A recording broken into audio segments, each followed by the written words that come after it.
y hasta aquí hoy en día, la verdad. A partir de ahí, la verdad es que eso son cosas que no han cambiado. Sigo hablando constantemente con gente para generar ya no clientes, sino relaciones que a medio o largo plazo puedan quedar en un cliente o alguien que te recomienda o alguien con quien tengas una buena relación. Y sigo creando contenidos todos los días para seguir posicionando y seguir intentando hacer el camino que a mí me ha funcionado, que no tiene que ser el mejor ni el único, pero que a mí por lo menos me ha ido guay. La profesión está muy demandada, lo que pasa es que en portales como Brocana o Fiverr, el problema es que se suele pagar poco realmente por el trabajo. Yo creo que hay mucha necesidad de copy, hay mucho copy formado, pero hay muy poco copy, y a ver que se entienda bien lo que quiero explicar aquí, hay muy poco copy que se tome esto de manera profesional, de alguna manera. ¿Por qué digo esto? Porque el gran mensaje que se ha hecho muchas veces para los copywriters es, si te gusta escribir, esta es tu profesión, pero luego mucha gente entra aquí y se da cuenta de que no tiene nada que ver con lo que a ti te gusta escribir, de contar historias, novelas, relatos, cuentos o lo que sea. Esto es mucho más artesanal, por llamarlo de alguna manera, es menos creativo, menos artístico y es más de tomar información, investigar, pulirla y hacerla. Evidentemente tiene aspectos de creatividad, pero creo que mucha gente se encuentra con una realidad que no es la que le han vendido.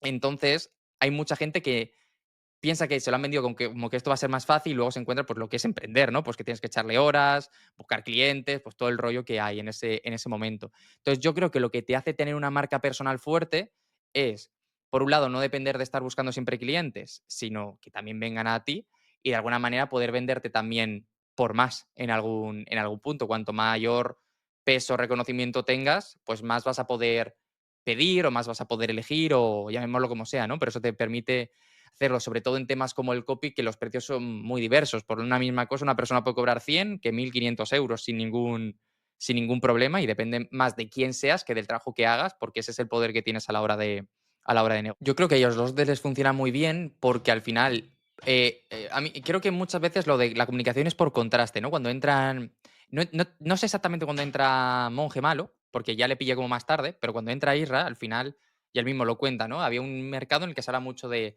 enamorar con palabras, de tal, como todo muy romántico, muy artístico. Y él llega con un mensaje diferente y lo que pasa es que llama la atención y, bueno, pues eso, consigue captar la atención de todo el mundo, ¿no? ¿Qué pasa? Que ahora hay mucha gente que se han formado con ambos y tú te das cuenta rápidamente que son seguidores o personas que están ahí, que no me parece mal que tengas un tono parecido, pero creo que al final cada uno debe de ir encontrando su propio tono y su propio mensaje para intentar comunicar y hacerlo. Entonces, creo que durante mucho tiempo el tono, vamos a llamarlo tono Isra, por llamarlo de alguna manera, ha funcionado muy bien y yo he visto a muchos copies, muchos profesionales en redes sociales con un lenguaje y un tono muy parecido, que ha funcionado, que ha destacado, etcétera. Y me parece perfecto y me parece genial.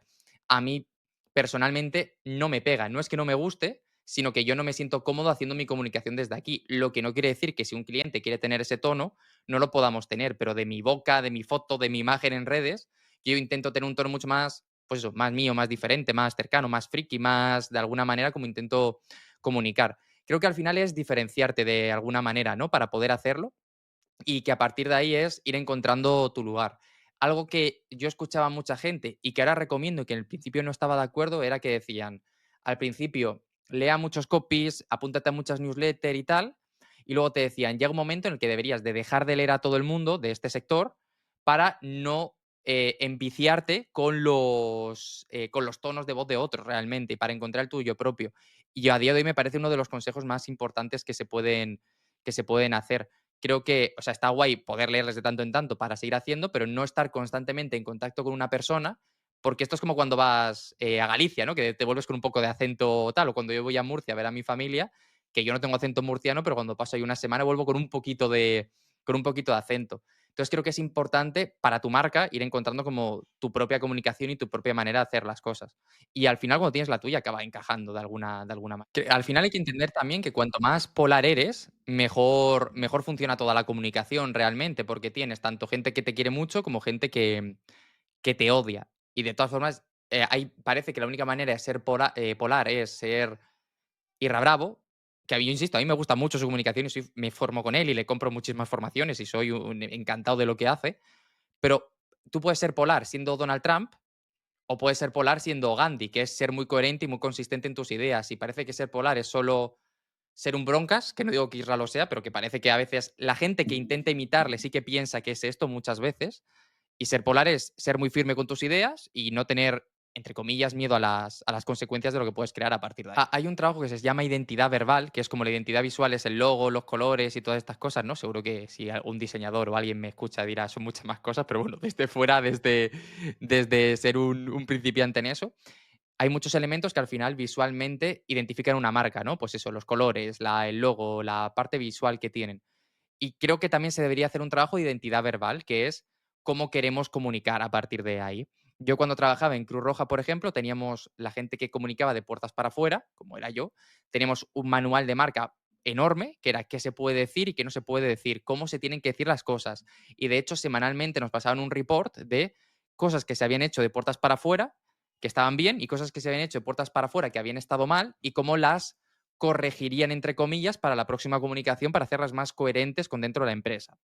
Entonces, ¿qué quiero decir con esto? Que creo que cuando comunicamos, incluso cuando comunicamos con nosotros, debemos hacer un ejercicio de cómo quiero que me perciban ahí fuera, con qué estoy cómodo comunicando. Y cuando es una marca en la cual hay varias personas, más de una persona metiendo mano a la comunicación, que normalmente cualquier empresa que trabaje en más de 2 o 3 personas, esto va a ser así, porque comunicación también es como coges el teléfono, ¿no? Si haces una llamada.